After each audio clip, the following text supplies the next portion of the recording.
में हमारे पंडित दीनदयाल उपाध्याय जी का 102 जन्मदिन भी है, जिसके लिए मैं धन्यवाद देना चाहूंगा हमारे पार्टी के लीडर, सीनियर लीडर डोमिनिक तदार जी और साथ ही साथ हमारे जरबुंग गामलिन जी को, कि इन्होंने दोनों ने मिलकर अपने पंडित दीनदयाल जी के पूरे जीवन में किस प्रकार से आगे बढ़ा, राष्ट्रीय स्वयंसेवक संघ से लेके जनसंघ तक, और देश के हित में क्या निर्णय था, क्या सोच था पंडित दीनदयाल उपाध्याय जी के, उसके बारे में जुड़ा, और साथ ही साथ भारतीय जनता पार्टी का भी किस प्रकार से उभरा।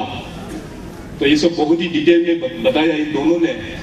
तो मैं चाहूंगा कि मैं जरा इसके ऊपर में हम चर्चा हम ना करें, क्योंकि अभी थोड़ा लेट भी हुआ है। वैसे आजकल इंटरनेट का जमाना है और आप सब लोग इंटरनेट में काफी एक्सेस करते हैं, यूट्यूब हो गया और बाकी जो गूगल सर्च इंजिन है। तो आजकल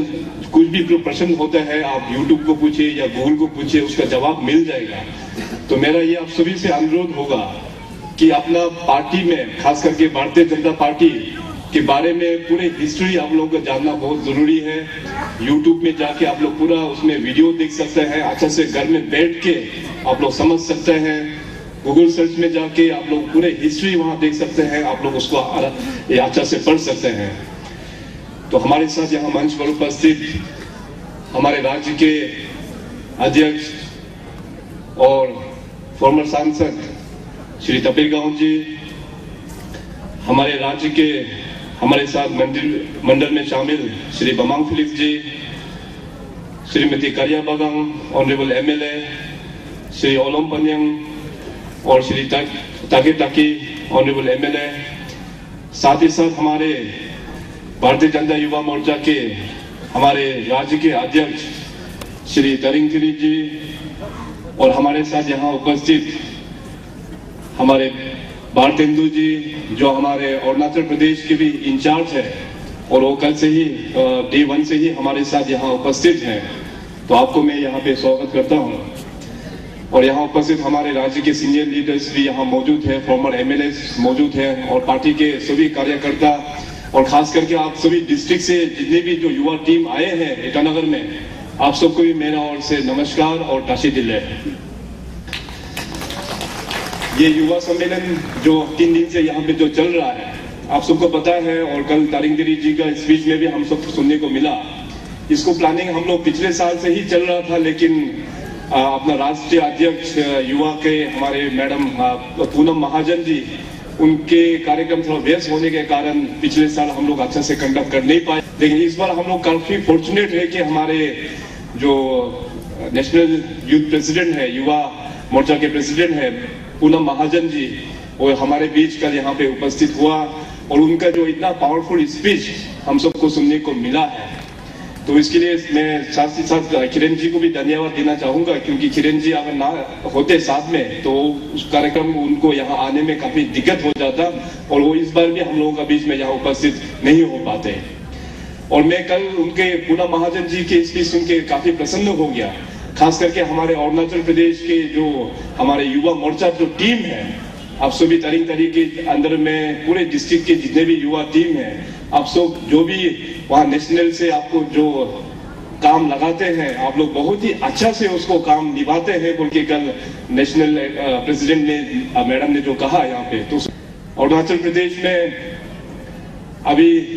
हम लोगों को मिलके बहुत सारा काम हम लोगों को करना बाकी है। थोड़ी देर पहले अभी तपीर गांव जी ने भी जो कहा, और हमारे पूनम महाजन जी ने भी जो कहा, कि हम लोगों का पार्टी सरकार में आने के बाद बहुत सारा काम हम लोग को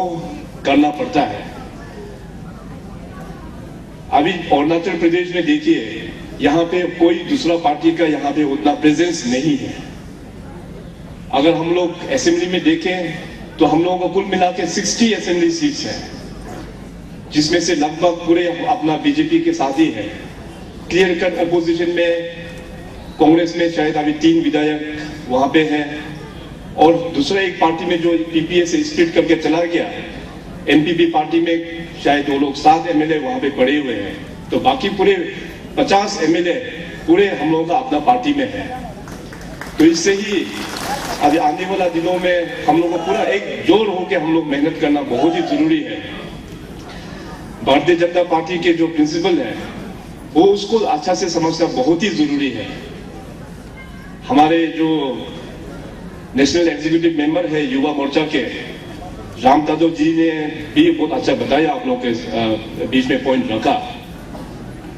और हमारे जरजुम जी ने भी जरबुम जी ने भी बहुत अच्छा से यहाँ पे बताया, और प्रेसिडेंट साहब तो हमेशा ये आवाज लगाता ही है। अरुणाचल प्रदेश में हम लोगों का यहाँ पे लीडर बेस्ड पॉलिटिक्स होता है, ये हम सब के लिए बहुत ही खराब है, स्टेट का इंटरेस्ट के लिए बहुत ही खराब है। हमारे यहाँ पे पार्टी बेस्ड पॉलिटिक्स होना बहुत जरूरी है। तो मैंने कहा कि अरुणाचल को अगर सुधार पाने से केवल भारतीय जनता पार्टी ही सुधार पाएगा, क्योंकि भारतीय जनता पार्टी एक ऐसा पार्टी है जो अपना आइडियोलॉजी के साथ चलते हैं, जो पूरे डिसिप्लिन के साथ चलते हैं, और इस पार्टी में आप सब देख सकते हैं, और हमारे साथ जितने भी जो विधायक गण हैं और पार्टी के जो सीनियर मेंबर्स हैं जो बीजेपी में हम लोग बैठे हैं, तो हर एक 3-3 महीना में जो मीटिंग होता है, स्टेट एग्जीक्यूटिव होता है, डिस्ट्रिक्ट एग्जीक्यूटिव होता है, मंडल एग्जीक्यूटिव होता है, तो शुरुआत तो अपना वहां से नेशनल एग्जीक्यूटिव से होता है 3-3 महीने बाद। शुरुआत में सबको काफी दिक्कत लगा था,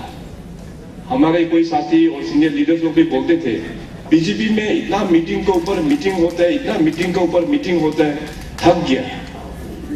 मगर कुछ ही महीना पहले तक अभी पूरा आदत सा हो गया है, जो मीटिंग नहीं होता तो हमारे तबीर जी को पूछते हैं या हमको पूछते हैं हम लोग का नेक्स्ट मीटिंग कब होगा, काफी डिले हो गया, जल्दी कराना है मीटिंग। तो मीटिंग करने से अपना पार्टी के आइडियोलॉजी के बारे में भी जानकारी मिलता है, बहुत सारा चीज जानकारी मिलता है। तो मीटिंग और ट्रेनिंग प्रोग्राम से हम लोगों को भागना नहीं है। अरुणाचल प्रदेश में पिछले 30 सालों से कांग्रेस ही राज किया, पूरे हम लोगों का उत्तर पूर्वी राज्य नॉर्थ ईस्टर्न स्टेट्स में लगभग सभी कांग्रेस का ही रूल चला, और तब से लेके हमारे अरुणाचल में 2 साल पहले तक गवर्नमेंट ऑफ इंडिया ने अच्छा से हैंड होल्डिंग नहीं करने का कारण से सारा सिस्टम हम लोगों का डिरेल होके बैठा था। वो सारी डिरेल जो सिस्टम होके बैठा है पिछले 2 सालों में काफी मेहनत काफी करके अभी सही लाइन में हम लोग मिलके लेके आ रहा है टीम अरुणाचल का सरकार ने। मैं तो हमेशा यही बोलता हूं कि अपने देश में इतना यशस्वी प्रधानमंत्री नरेंद्र मोदी जी के रूप में जो मिला है, काश हमें 15 साल पहले मिलता, काश हमें 15 साल पहले मिलता तो हमारे नॉर्थ ईस्ट का जो पिक्चर है इस प्रकार नहीं होता। नॉर्थ ईस्ट भी बहुत आगे हम लोग निकल जाना था। 4.5 साल पहले जब honourable prime minister Narendra Modi ji ने देश का बागडोर संभाला तो उन्होंने क्लियर कट कहा कि हम लोगों का देश तभी आगे बढ़ेगा जब तक हमारे नॉर्थ ईस्टर्न स्टेट्स आगे बढ़ पाएंगे, तभी जाके ये पूरे देश हम लोग डेवलप हुआ बोल के बोल पाएंगे।